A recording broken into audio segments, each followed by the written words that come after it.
بسم اللہ الرحمن الرحیم الحمدللہ رب العالمین والصلاة والسلام علی سید المرسلین وعلی آلہ واصحابہ اجمعین اما بعد۔ محترم بزرگوں اور دینی بھائیوں، اللہ تعالیٰ کا بےحد انعام اور بےحد کرم ہے کہ ہم اور آپ اس کے نام پر سردی کی اس رات میں جمع ہیں اور انتہائی ذوق اور شوق کا مظاہرہ کر رہے ہیں۔ اللہ تبارک و تعالی ہمارے اس یہاں آنے کو بیٹھنے کو قبول فرمائے۔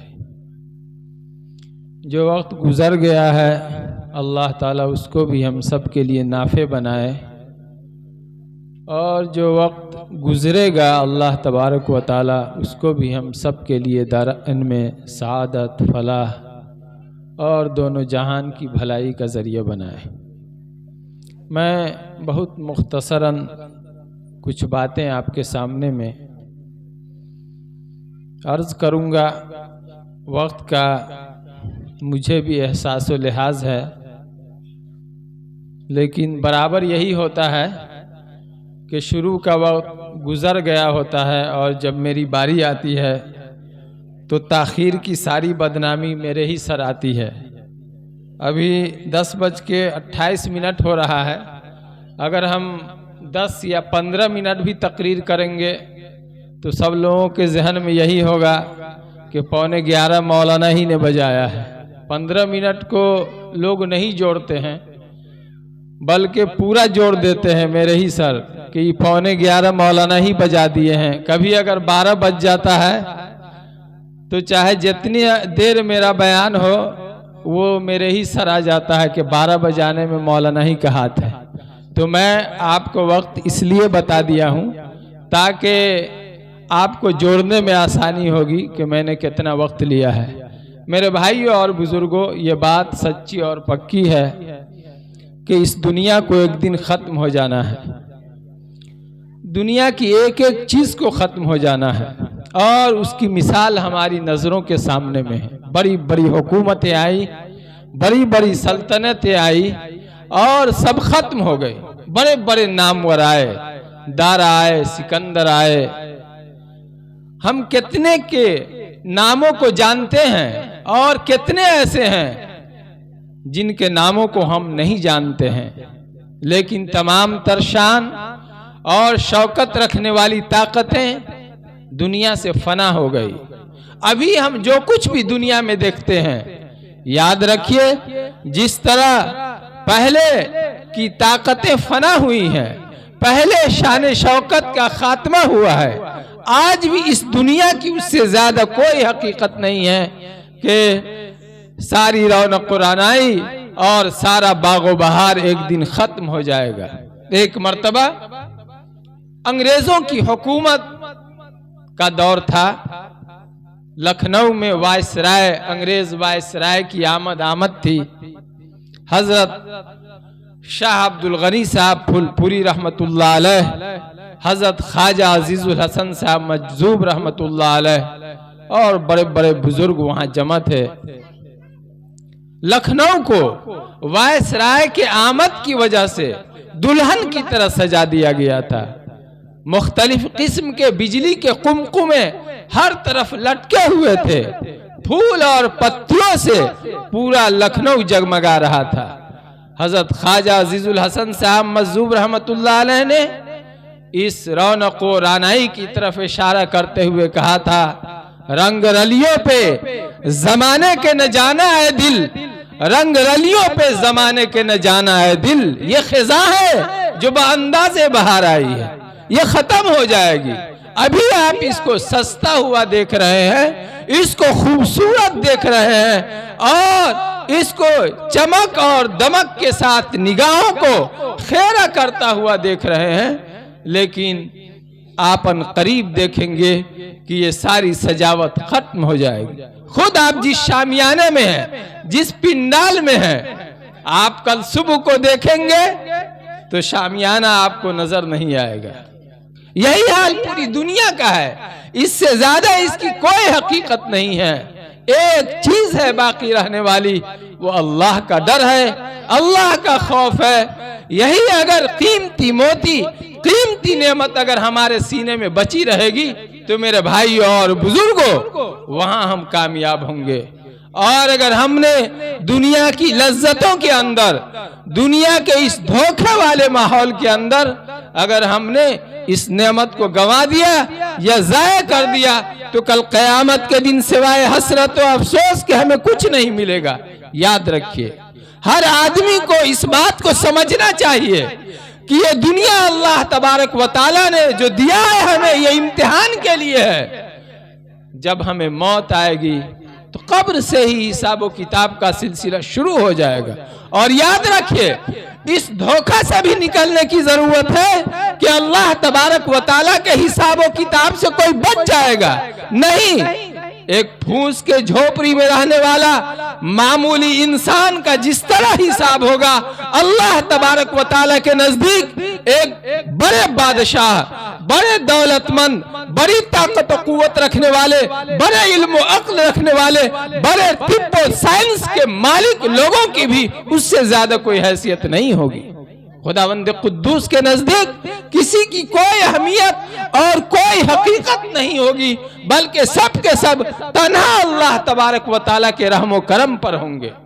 آج اللہ تبارک و تعالیٰ نے کسی کو صحت دیا ہے تو وہ بھی اس کے لیے امتحان کا ذریعہ ہے کہ جوانی کو، طاقت و قوت کو کہاں استعمال کر رہا ہے۔ کسی کو اگر اللہ نے حکومت دی ہے تو آپ دھوکے میں مت جائیے گا، کل قیامت کے دن اس کا بھی حساب ہونا ہے کہ تم نے اپنی حکومت سے اپنی آخرت کتنا بنایا، تم نے کیا کیا۔ وہاں حساب ہوگا کہ تم نے انصاف کیا یا ظلم کیا۔ کسی کے پاس اگر دولت کی ریل پیل ہے تو آپ دھوکہ میں مت جائیے گا، کل قیامت کے دن اس کو بھی حساب دینا ہوگا کہ خداوند قدوس نے جو تمہیں دولت دی، تم نے اس کا کہاں استعمال کیا۔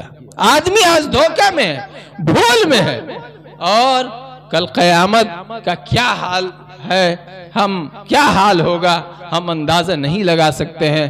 نبی اکرم صلی اللہ علیہ وسلم نے بہت ڈرایا ہے، بہت ڈرایا ہے، اور اسی ڈر کے نکلنے کا نتیجہ ہے کہ جس کے جو جی میں آ رہا ہے کر رہا ہے۔ کوئی گانوں میں مبتلا ہے، کوئی زناکاری اور بدکاری کے اندر مبتلا ہے، کوئی جھگڑوں میں مبتلا ہے، جس کے جو جی میں آ رہا ہے۔ سماج کو لوگوں نے گندا کر دیا ہے، اور یاد رکھے آج دنیا میں آپ کا کوئی حساب لے یا نہ لے، خداوند قدوس کے یہاں دنیا کی کوئی طاقت آپ کو نہیں بچا سکتی ہے۔ اس دھوکہ سے نکلنے چاہیے کہ آج ہمیں کوئی پوچھنے والا نہیں ہے، ہمارا کوئی گریبان پکڑنے والا نہیں ہے، کوئی نہیں ہے جو ہم سے پوچھے کہ تم اتنے بڑے بڑے جرم کیوں کر رہے ہو۔ لیکن یاد کیجئے کبھی کبھی قبر کو، جب آپ کو قبر میں ڈال دیا جائے گا، مٹی آپ کے بدن کو کھا جائے گی۔ کبھی کبھی آدمی کو سوچنا چاہیے کہ ہم قبر کے گڑھے میں پڑے ہوئے ہیں، مٹی ہمیں کھا رہی ہے، کہاں جائے گی ہماری جوانی، کہاں جائے گا ہمارا حسن، کہاں جائے گی ہماری خوبصورتی، باقی کیا رہے گی۔ دنیا میں ہم نے جو کچھ انصاف کیا ہوگا، جو کچھ ہم نے اچھائی کی ہوگی، جو کچھ ہم نے نیکی کی ہوگی، وہی ہمیں کام آئے گی۔ اس لیے میرے بھائیو اور بزرگوں، آنکھیں کھولنے کی ضرورت۔ ایک مرتبہ نبی اکرم صلی اللہ علیہ وسلم آخرت کا تذکرہ فرما رہے تھے۔ حضرت نعمان ابن بشیر رضی اللہ تبارک و تعالیٰ عنہ ارشاد فرماتے ہیں، سمعت رسول اللہ صلی اللہ علیہ وسلم یقول انذرتکم النار فما زال یقولها حتی لو قام فی مقامی ھذا سمعہ اہل السوق۔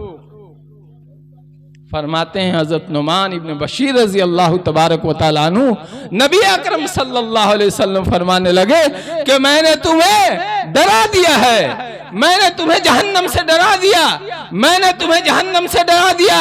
فما زال یقولها، آپ صلی اللہ علیہ وسلم اسی بات کو برابر دہرا رہے تھے، انذرتکم النار، انذرتکم النار، میں نے تمہیں جہنم سے ڈرا دیا، میں نے تمہیں جہنم سے ڈرا دیا۔ فما زال یقولها، آپ اسی بات کو دہرا رہے تھے، اور اس خاص کیف کے ساتھ آپ دہرا رہے تھے، خاص انداز سے آپ دہرا رہے تھے کہ اگر حضور صلی اللہ علیہ وسلم، راوی کہتے ہیں جہاں اس وقت میں کھڑا ہوں، اگر یہاں حضور ہوتے تو بازار کے لوگ آپ کی اس آواز کو سنتے۔ فما زال یقول ہوا، آپ اسی بات کو دہرا رہے تھے، وَحَتَّى سَقَطَتْ خَمِيسَةٌ كَانَ عَلَيْهِ عِنْدَ رِجْلَيْهِ، اور آپ اس بے خودی کے ساتھ، آپ اس بے خودی کے ساتھ، اس عجیب و غریب کیفیت کے ساتھ جہنم سے ڈرا رہے تھے کہ آپ کے بدن مبارک پر جو مبارک کملی تھی وہ بے خودی میں گر کر آپ کے قدم مبارک تک آ چکی تھی۔ حتی سقطت خمیصۃ کانت علیہ عند رجلہ، وہ کملی گر کر آپ کے مبارک قدم پر آ گئی تھی۔ بے خودی میں تھے آپ، کہہ رہے تھے لوگوں میں نے تمہیں جہنم سے ڈرا دیا، جہنم کوئی کھیل نہیں ہے، اور جس جہنم کا تذکرہ کیا جاتا ہے یہ کوئی افسانہ اور مذاق نہیں ہے، اور جس جنت کی بات کی جاتی ہے وہ بھی کوئی افسانہ نہیں ہے میرے بھائیوں اور بزرگوں، حقیقت ہے۔ مرنے کے بعد اپنی آنکھوں سے جنت کو بھی دیکھے گا آدمی اور جہنم کو بھی دیکھے گا۔ نبی اکرم صلی اللہ علیہ وسلم نے ایک موقع پر ارشاد فرمایا، لوگوں رونا نہیں آئے تو رونے کی شکل بناؤ، بتکلف رو، منہ بنا کر خدا کے حضور گر گراؤ کہ اے اللہ معاف کر دیجئے۔ رو لوگو، اس لیے کہ کل قیامت کے دن جہنم کے اندر جہنمی لوگ روئیں گے، اور کس طرح روئیں گے؟ ان کی آنکھوں سے آنسو اس طرح بہیں کہ معلوم ہوگا کہ کوئی نالی بہ رہی ہے، پھر آنسو اتنے بہیں گے کہ آنسو ختم ہو جائیں گے، اور آنکھوں سے خون جاری ہوگا، خون اتنا بہے گا کہ آنکھوں میں پیپ پڑ جائیں گے، پھر ان آنکھوں سے اتنی پیپ بہے گی کہ معلوم ہوگا کہ پانی کا کوئی دریا ہے جس کے اندر اگر کشتی چلا دی جائے تو کشتی ان کی آنکھوں سے نکلنے والی پیپ کے اندر چلنے لگے گی۔ یہ قیامت کا حال ہے میرے بھائیوں اور بزرگوں، ہم نے اس کو مذاق بنا لیا ہے، اور اسی کو مذاق بنانے کا نتیجہ ہے کہ آج ہماری زندگیوں میں گندگیاں بڑھ رہی ہے، زناکاری، بدکاری، بے شرمی اور بے حیائی شباب و عروج پر جائے۔ ہم انہی دھوکہ میں پڑے ہوئے ہیں، ہم سوچ رہے ہیں کہ ہمارا کون کیا کر لے گا، کیا بگاڑے گا میرے بھائیوں اور بزرگوں۔ نہیں، آخرت تو اپنی جگہ ہے ہی، لیکن دنیا کے اندر بھی اللہ تبارک و تعالی نے اچھی زندگی کو اچھے اعمال پر رکھا ہے، اور بری زندگی کو برے اعمال پر رکھا ہے۔ دنیا کی خوشی، دنیا کا آرام، اور دنیا کے اندر دل میں آنے والا چین نیک اعمال کے نتیجے میں ہے۔ برائیوں کے ساتھ انسان خوشی کی زندگی نہیں گزار سکتا، اضطراب اور بے چینی کی زندگی میں وہ دنیا سے جائے گا۔ صبر، برداشت، گناہوں سے بچنا، لوگوں کو معاف کرنا، یہ ہے خوشی کا راستہ ہے۔ حسد، جلن، انتقام، بدلہ لینا، اینٹ کا جواب پتھر سے دینا، یہ سب غم کا راستہ ہے۔ پیچھے ہٹ جانا، صبر کرنا، کسی کی گالی کو برداشت کر لینا، کسی کے برائی کے جواب میں بھلائی کا معاملہ، اس سے دل کو سکون ملتا ہے، اس سے خوشی حاصل ہوتی ہے۔ لیکن نبی اکرم صلی اللہ علیہ وسلم نے ایک بات عجیب ارشاد فرمائی ہے کہ جنت کا بھی عجیب حال ہے اور جہنم کا بھی عجیب حال ہے۔ حضرت ابو ہریرہ رضی اللہ تبارک و تعالیٰ عنہ ارشاد فرماتے ہیں، قال رسول اللہ صلی اللہ علیہ وسلم ما رأیت مثل النار نام حاربها وما رأیت مثل الجنہ نام طالبها، کہ میں نے جہنم کو عجیب دیکھا ہے کہ جہنم سے بھاگنے والے لوگ، چاہ رہا ہے آدمی کہ جہنم سے اب بچ جائے، لیکن سویا ہوا ہے، غفلت میں ہے۔ جہنم میں جو جانے والے اعمال ہیں اس سے بچ نہیں رہا ہے، غافل ہے آدمی، چاہ رہا ہے جہنم میں نہیں جائے، لیکن اعمال اس کے جہنم میں ہیں۔ اور جنت کے طالبوں کا حال کیا ہے کہ اس کے چاہنے والے بھی غفلت میں ہیں، چاہ تو رہا ہے آدمی کہ جنت ہمیں مل جائے، لیکن جنت والے اعمال سے آدمی غافل ہے۔ میرے بھائیوں اور بزرگوں، انبیاء علیہم السلام، صحابہ کرام رضوان اللہ علیہم اجمعین، اور دنیا میں جتنے بھی اللہ کے نیک پاکیزہ بندے رہے ہیں، سب نے یہی دعوت دی ہے کہ اللہ تبارک و تعالیٰ کو مان کر اور اللہ کے پیغمبر اور سب سے آخر میں پیارے آقا حضرت محمد رسول اللہ صلی اللہ علیہ وسلم کی رسالت، آپ کی نبوت کا اقرار اور آپ کی تعلیمات کے اعتراف میں ہی کامیابی ہے۔ اور یاد رکھیے، آخرت کی کامیابی کے لیے دو چیزیں شرط ہے۔ ایک آدمی کے دل میں ایمان ہو، مان رہا ہو آدمی اللہ کو اور اللہ کے رسول کو، آخرت کے دن پر ایمان ہو، کتابوں پر ایمان ہو، فرشتوں پر ایمان ہو۔ آدمی ڈھکوسلا سمجھتا ہے، سنتا ہے، کہتا ہے مولوی صاحب سب کی بات، ارے مسلمان کا بچہ کہہ رہا ہے مولوی صاحب سب کی بات۔ نہیں میرے بھائی اور بزرگوں، یہ تو مذاکرہ ہے، یہ تو ایمان کی بات ہے، اللہ کی بات ہے، ایمان اور عمل صالح۔ وعد اللہ الذین آمنوا وعملوا الصالحات منہم مغفرۃ واجرا عظیما۔ اللہ تبارک و تعالیٰ نے ایمان والوں کے لیے اور نیک اعمال والوں ہی کے لیے مغفرت اور اجر کا وعدہ کیا ہے۔ آدمی میں نہ ایمان ہو اور نہ عمل صالح ہو، اس کے باوجود جنت کی طلب ایک پاگل کا خواب ہے، ایک دیوانے کا خواب کہا جا سکتا ہے، اس کو سچائی سے کوئی تعلق نہیں ہے۔ دنیا گزر رہی ہے اور ایک وقت آئے گا کہ گزر جائے گی، اور آخرت آ رہی ہے، ایک وقت آئے گا کہ ہم آخرت میں چلے جائیں گے۔ حضور نے ایک جگہ ارشاد فرمایا، هذه الدنيا مرتحلة ذاهبة وهذه الآخرة مرتحلة قادمة۔ هذه الدنيا مرتحلة ذاهبة وهذه الآخرة مرتحلة قادمة۔ دنیا جا رہی ہے، آج کی صبح گئی، دوپہر گئی، شام گئی، رات کا وقت بھی گزر رہا ہے، گزرتے گزرتے دنیا گزرے گی، آخرت ادھر سے آ رہی ہے، آتے آتے ایک وقت آئے گا کہ دنیا ختم ہو جائے گی، دنیا کا سفر پورا ہو جائے گا اور آخرت میں ہم داخل ہو جائیں گے۔ اس لیے میرے بھائیو اور بزرگوں، ہر گزرنے والا دن ہمیں آخرت کی طرف لے جا رہا ہے۔ ہو رہی ہے عمر مثل برف کم، رفتہ رفتہ چپکے چپکے دم بدم، ہو رہی ہے عمر مثل ہو رہی ہے عمر مثل برف کم، رفتہ رفتہ چپکے چپکے دم بدم، کر لے جو کرنا ہے آخر موت ہے، ایک دن مرنا ہے آخر موت۔ ہم نے موت کو بھلا دیا۔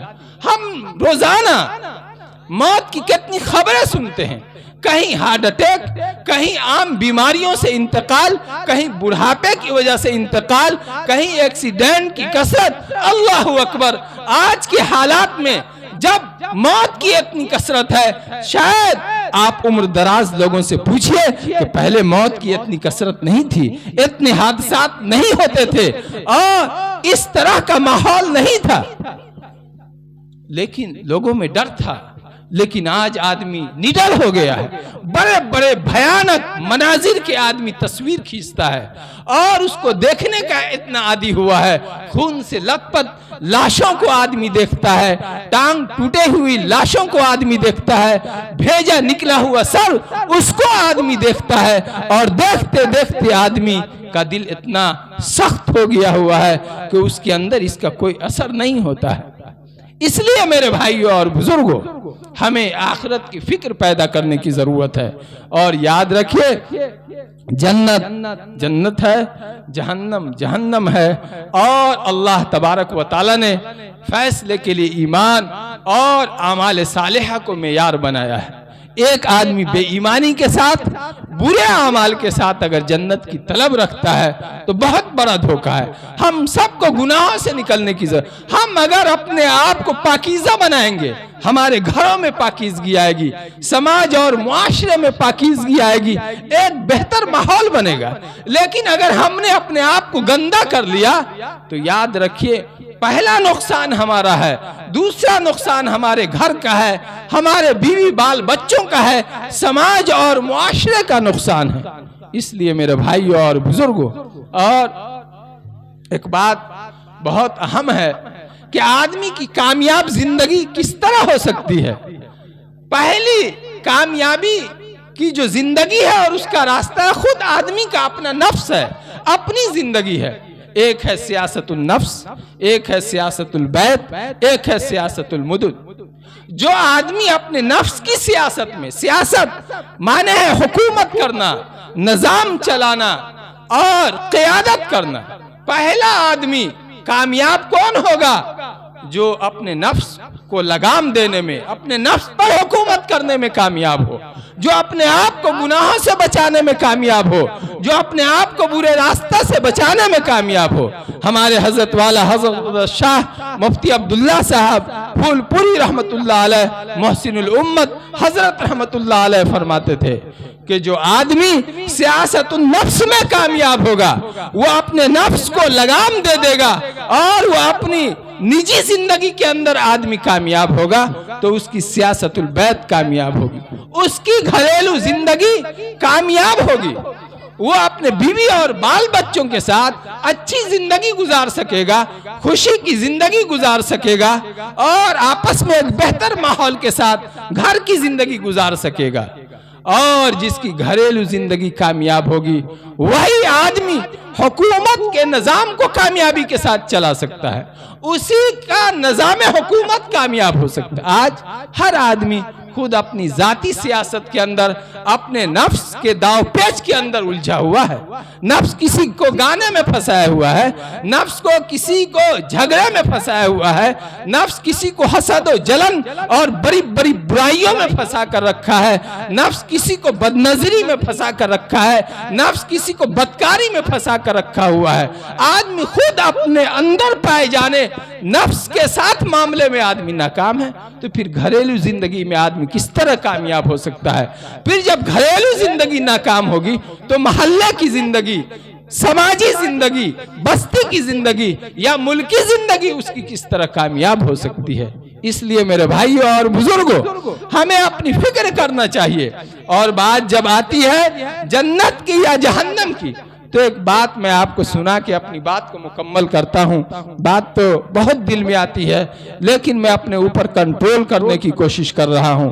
میرے بھائیوں اور بزرگوں، جنت کا حال تو قرآن مقدس میں ہے، پھر خود حضور صلی اللہ علیہ وسلم نے ارشاد فرما دیا ہے کہ جنت کے باغ و بہار، جنت کے آرام و آسائش اور وہاں کی نعمتوں کا حال یہ ہوگا کہ کسی آنکھ نے کبھی دیکھا نہیں ہوگا اور کسی کان نے کبھی سنا نہیں ہوگا اور کبھی کسی کے دل میں خیال نہیں آیا ہوگا۔ نبی اکرم صلی اللہ علیہ وسلم نے جہاں بہت سی باتیں ارشاد فرمائی ہے وہاں آپ نے ایک بات ارشاد فرمائی ہے، جنت اور جہنم کا حال۔ آپ نے فرمایا کہ ایک اللہ تبارک و تعالیٰ کے نافرمان بندے کو لایا جائے گا، جو اللہ کا نافرمان ہوگا، دنیا میں گناہوں کی زندگی گزارا ہوگا اور وہ اپنے اعمال کی بنیاد پر، اپنے ایمان کی بنیاد پر جہنم کا مستحق ہوگا، لیکن دنیا میں بڑے آرام سے رہا ہوگا۔ اچھی طرح کان کھول کر سن لیجئے، دنیا میں بڑے آرام سے رہا ہوگا لیکن خدا کا نافرمان ہوگا۔ اللہ تبارک و تعالیٰ حکم دیں گے کہ فرشتوں لے جاؤ اسے اور اسے جہنم میں لے جا کر ایک ڈبکی دے دو۔ چنانچہ فرشتے لے جائیں گے اور جہنم میں ایک ڈبکی لگا کر نکال لیں گے۔ اللہ تعالیٰ پوچھیں گے کہ اے آدم کے بیٹے، کیا تم کو کبھی آرام ملا، خوشی ملی؟ جانتے ہو سکون کس کو کہے گا؟ وہ کہے گا کہ نہیں میرے رب، خدا کی قسم میں جانتا نہیں ہوں کہ آرام کیا ہے۔ جہنم کی ایک ڈبکی دنیا کی پوری زندگی کے آرام کو بھلا دینے کے لیے کافی ہے۔ یہ دنیا کی نعمتوں کا حال ہے۔ اور ایک اللہ کے فرما بردار بندے کو بلایا جائے گا اور اس نے دنیا میں انتہائی پریشانی کی زندگی گزاری ہوگی، دنیا میں اس کو آرام نہیں ملا ہوگا، لیکن وہ خدا کا فرما بردار بندہ ہوگا۔ اللہ تبارک و تعالیٰ فرشتوں سے کہیں گے کہ اسے لے جاؤ، اور اللہ تبارک و تعالیٰ فرشتوں سے کہیں گے کہ اسے لے جاؤ اور جنت میں ایک ڈبکی لگا کر کے لے آؤ۔ چنانچہ خدا کے اس فرما بردار بندے کو، جس کو دنیا میں کبھی آرام نہیں ملا ہوگا، سکھ چین نہیں دیکھا ہوگا، لیکن خدا کا فرما بردار رہا ہوگا، اللہ کے فرشتے لے جائیں گے اور جنت میں ایک ڈبکی لگا کر کے لائیں گے۔ اللہ پوچھیں گے کہ میرے بندے، کیا تمہیں کوئی تکلیف پہنچی کبھی؟ تم دکھ کو جانتے ہو؟ پریشانی کیا ہوتی ہے؟ وہ بندہ کہے گا لا واللہ یا ربی، خدا کی قسم میرے رب، میں جانتا نہیں ہوں دکھ کیا ہے۔ اور میں جانتا نہیں ہوں پریشانی کیا ہوتی ہے، مجھے معلوم نہیں ہے کہ غم کیا ہوتا ہے، تو جنت کی ایک ڈبکی دنیا کے سارے غموں کو بھلا دے گی، دنیا کی ساری پریشانیوں کو بھلانے کے لیے جنت کی ایک ڈبکی کافی ہے۔ جنت میں غوطہ لگا کر نکال دینے سے اللہ کا نیک بندہ دنیا کے سارے غموں کو بھلا دے گا۔ اس لیے جنت اور جہنم کو افسانہ مت سمجھیے، کوئی کہانی مت سمجھیے، کسی دیوانے کا بر یا کسی پاگل کا خواب مت سمجھیے، ایک سچی اور پکی حقیقت ہے۔ دنیا کی آوازوں پر مت جائیے، دنیا کے زور و شور پر مت توجہ دیجیے، بلکہ اگر کسی کی بات پکی ہے اور حق ہے تو اللہ کی بات ہے اور اللہ کے رسول صلی اللہ علیہ وسلم کی بات ہے۔ اللہ تعالیٰ نے ارشاد فرمایا ہے کہ ایمان والوں کے لیے اور اعمال صالحہ والوں کے لیے کل قیامت کے دن مغفرت بھی ہے اور بڑے اجر کا وعدہ اللہ کا ہے، دنیا والوں کا وعدہ نہیں ہے، اللہ کا وعدہ ہے، اور اللہ سے بڑھ کر وعدہ نبھانے والا کون ہو سکتا ہے؟ اس لیے میرے بھائیوں اور بزرگوں، ہم سب مل کر اپنی آخرت کی فکر پیدا کریں، اللہ کی محبت پیدا کریں، اور اللہ کے رسول حضرت محمد رسول اللہ صلی اللہ علیہ وسلم کے عشق سے اپنے دلوں کو، اپنے ذہنوں کو اور اپنے دماغوں کو معطر کریں، تاکہ ہم سب کی دنیا بھی کامیابی کے ساتھ گزرے اور آخرت بھی کامیابی کے ساتھ گزرے۔ عقل ہے تیری سپر عشق ہے شمشیر تیری، عقل ہے تیری سپر عشق ہے شمشیر تیری، میرے درویش خلافت ہے جہانگیر تیری، ماں سے واللہ کے لیے آگ ہے تکبیر تیری، تو مسلمہ ہے تو تقدیر ہے تدبیر تیری، تو مسلمہ ہے تو تقدیر ہے تدبیر تیری۔ علامہ اقبال کہتے ہیں ایک ایمان والے کا تقدیر پر ایمان رکھنا اس کے 1000 تدبیر سے بڑھ کر ہے، تو مسلمہ ہے تو تقدیر ہے تدبیر تیری، کہ محمد سے وفا تو نے تو ہم تیرے ہیں۔ اللہ تبارک و تعالیٰ کی طرف مخاطب کر کے کہتے ہیں کہ محمد سے وفا تو نے تو ہم تیرے ہیں، یہ جہاں چیز ہے کیا لوح و قلم تیرے، سب اللہ کے قبض قدرت میں ہے، اگر اللہ بندے کا ہو جائے تو اس دنیا کی کیا حقیقت ہے۔ اللہ ہم سب کو سمجھ عطا فرمائے۔ وآخر دعوانا الحمدللہ رب العالمین۔